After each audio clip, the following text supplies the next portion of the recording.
tergantung dengan peringkatnya nanti. Dan King, Xiao Yuan dan Ziyun adalah 3 orang yang tersisa.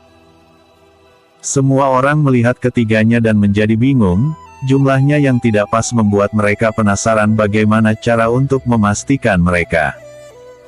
Pecahan jiwa itu melayang di atas langit dan berkata, hanya tinggal kalian bertiga. Aku akan membiarkan kalian memutuskannya sendiri, siapa di antara kalian yang ingin lolos dan siapa yang menginginkan pertarungan.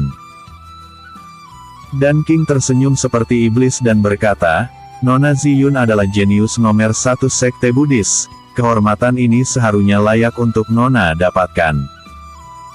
Ziyun menatap Dan King dengan dingin dan berkata, aku tidak lemah sampai harus Anda mengasihani diriku. PVTT. Xiao Yuan sedikit geli karena Ziyun menolak kebaikan Dan King. Dan King merasa kesal dengan hal ini, lagi pula sekte Azure dan sekte Buddhis memiliki hubungan yang baik. Ziyun juga merupakan keindahan yang luar biasa dan tidak jauh berbeda dengan Lei Yunting, bakatnya terlalu menyilaukan dan membuat semua pria terpesona dengan kecantikannya. Xiao Yuan mengepalkan tinjunya kepada Ziyun dan berkata, Nona, tolong maafkan perkataanku yang sedikit kasar, tapi aku sama sekali tidak pernah memandang rendah siapapun. Dan King memiliki konflik padaku dan niat bertarungnya hanya ditujukan untukku. Bisakah Nona memberikan kesempatan ini untuk menyelesaikan keluhan di antara kami? Ziyun sedikit terkejut dengan permintaan Xiao Yuan yang tidak masuk akal, menantang dan King sama saja berakhir dengan kematian. Kesenjangan di antara mereka cukup besar dan mustahil untuk menjatuhkannya. Seperti yang kau mau. Aku akan merobek tubuhmu dan membuangnya ke laut. Dan King berkata dengan marah. Itu tergantung apakah kau mampu melakukannya. Xiao Yuan melompat masuk ke dalam arena dan penghalang itu membuka celah untuknya lewat. Amarah Dan King menjadi lebih tidak terkendali dan Bu Feng menertawakannya. Ziyun menggelengkan kepalanya dan berkata, baiklah. Jika kalian ingin bertarung maka gadis ini tidak akan menghentikannya.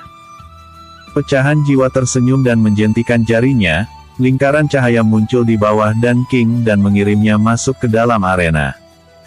Hahaha. Sekarang aku yang menjadi lawanmu, apakah kau bisa sombong seperti sebelumnya? Dan King tertawa dengan puas dan melesat ke arah Xiao Yuan dengan tinju yang ganas. Xiao Yuan tidak hanya tinggal diam dan melesat ke arah Dan King, tinju kedua orang ini bertemu dan menciptakan ledakan aura yang kuat. Asteris bang. Asteris. Dan King mundur 4 langkah ke belakang dan Xiao Yuan mundur 10 langkah, tangan mereka berdua seolah mati rasa seolah memukul sebuah besi yang keras. Sekarang aku paham kenapa kultivasimu sama sekali tidak ada kemajuan. Kau menggunakan cahaya dewa untuk meningkatkan kekuatan tubuh fisikmu. Dan King mulai membuat teorinya dan melihat Xiao Yuan dengan ganas. Apakah aku harus meminta izinmu? Kau bukan ayahku dan mengapa aku harus memberitahumu apa yang akan aku lakukan? Xiao Yuan berkata dengan jijik. Jangan bicara omong kosong. Kau akan mati karena memprovokasi orang yang seharusnya tidak kau lawan. Dan King mengenakan artefak sarung tangan miliknya dan auranya menjadi sangat kuat. Api merah darah mulai muncul dan sebuah gambar wajah yang mengerikan tercetak di atas kepala Dan King. Pecahan jiwa itu melihat hal ini dan berkata, api bumi Yin Yang. Bocah ini memiliki sesuatu yang bagus. Semua orang merasakan aura yang mengerikan yang dipancarkan api bumi Yin Yang. Lei Yunting menjadi sedikit khawatir dengan keadaan Xiao Yuan saat ini, namun entah mengapa dia percaya bahwa Xiao Yuan akan dapat membalikan keadaan. Xiao Yuan melihat ke arah Lei Yunting yang tersenyum ke arahnya. Dirinya tidak bisa mengabaikan kepercayaan ini dan mengangkat satu jarinya. Lei Yunting tertawa kecil dan mengerti apa maksud Xiao Yuan. Dia mengangkat satu jari telunjuknya dan menegaskan kalau dia akan menjadi nomor 1 dan memenangkan pertarungan itu. Matilah. Dan King terbang ke atas langit dan melesat seperti meteor ke arah Xiao Yuan. Asteris boom. Asteris. Ledakan besar terdengar sangat keras dan arena itu berubah menjadi lautan api. Kekuatan semacam ini bukanlah sesuatu yang bisa ditahan kultivator tingkat bumi lapisan pertama dan semua orang merasa kasihan dengan nasib buruk Xiao Yuan. Asteris krak. Asteris. Petir emas meledak dari dalam api merah dan sosok Xiao Yuan mulai terlihat. Dia memegang tangan dan King dengan kuat dan menahan serangannya. Petir emas meledak dari tubuh Xiao Yuan dan kekuatannya sama sekali tidak lemah, bahkan api bumi yin yang tidak bisa disetarakan dengan petir emas. Maaf membuatmu kecewa. Garis keturunanmu memang kuat, tapi itu masih jauh dari kata cukup.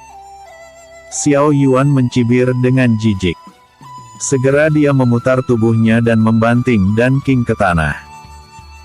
Bu Feng melihat hal ini dan tangannya mulai merasa gatal. Xiao Yuan berada jauh di luar ekspektasinya dan hal ini membuatnya sangat ingin bertarung.